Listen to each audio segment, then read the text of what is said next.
устоди аввалинам бобоям Искандар мебошад, ки ӯ шавқу раҳбати маро дар ҳамин соҳа зиёд кард. ӯ маро ҳамеша ихтироъкор гуфта ном мебурд ва ман дар ин ихтироъкорӣ шавқу раҳбати зиёд карда чунин таҷҳизотҳоро ихтироъ мекунам, ки айни ҳол ин ихтироот амалӣ гардида истодааст.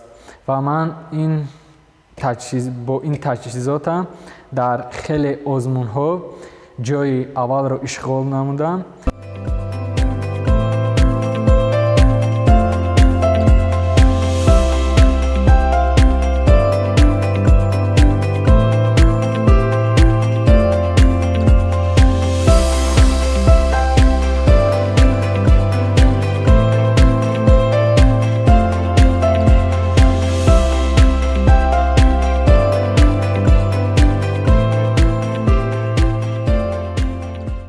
таҷҳизоти пешниҳодкардаи ман ихтироми мебошад, ки кори ронандаҳоро дар фасли зимистон осон мегардонад.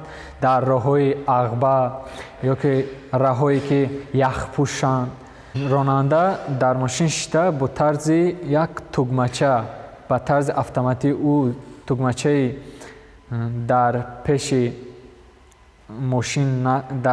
рули мошин насб шудааст, бо як тугмача зер карда занҷири худкори мо ба тарзи автоматӣ баромада баллонро ҳамчун 5 панҷа зер карда ӯро намемонад, ки дигар нақлиёти сабукрав ё ки ин ки нақлиёти боркаш ба дар роҳҳои яху сангу чӣ шавад, яъне билағжад.